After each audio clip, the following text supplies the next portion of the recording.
Sa araw na ito ay pag-uusapan natin ang tungkol sa patuloy na tensyon sa pagitan ng Ukraine at Russia at kung paano winasak ng bansang Ukraine ang nasa $7.6 billion na mga stealth bomber at aircraft ng Russia. Ngunit bago ang lahat ay kung bago ka pa lang sa ating channel ay mag-subscribe ka na at i-click mo na rin ang notification bell para lagi kang updated sa mga kaganapan at modernong kagamitan na ating pag-uusapan. Noong June 1, 2025, isinagawa ng Ukraine ang lihim na operasyong militar na tinawag na Operation Spider's Web, isang malawakang drone attack na ngayon ay itinuturing na isa sa pinaka-epektibong strike laban sa strategic aviation ng Russia. Ayon sa pinakahuling battle damage assessment, tuluyang nawasak ang hindi bababa sa 18 Tu-95 Bear long-range strategic bombers. Bawat isa ay tinatayang nagkakahalaga ng $250 million.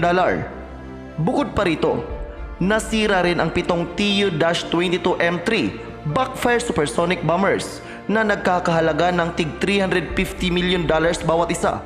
At ang pinakamabigat sa lahat, 2 A-50 mainstay airborne early warning and control aircraft na may halagang $350 million bawat isa.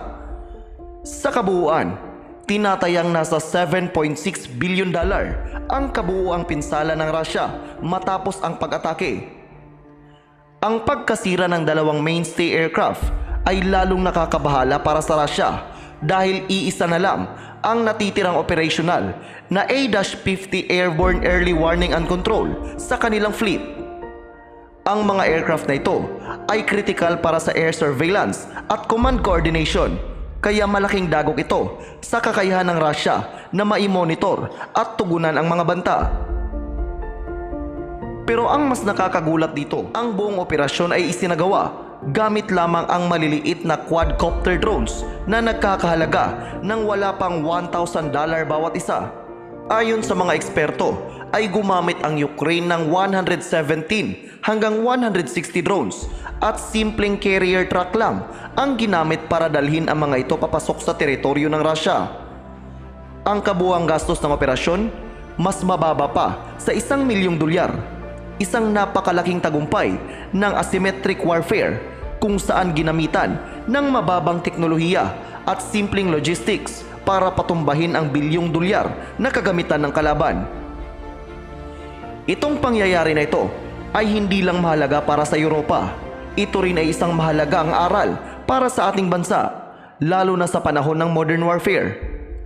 Makikita natin kung gaano kaepektibo ang low-cost, high-impact operations kung mahusay ang plano, diskarte at teknolohiya.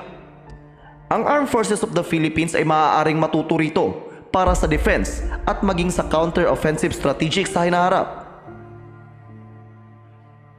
Isang drone operations na mababa ang gastos pero napakalaki ng epekto. Ukraine muling nagpamalas ng galing sa modernong pakikidagma. Ano ang masasabi ninyo sa operasyong ito? I-comment lamang ang iyong sagot sa comment section. At dito na po magtatapos ang ating video. Maraming salamat sa panonood at mag-ingat po kayo.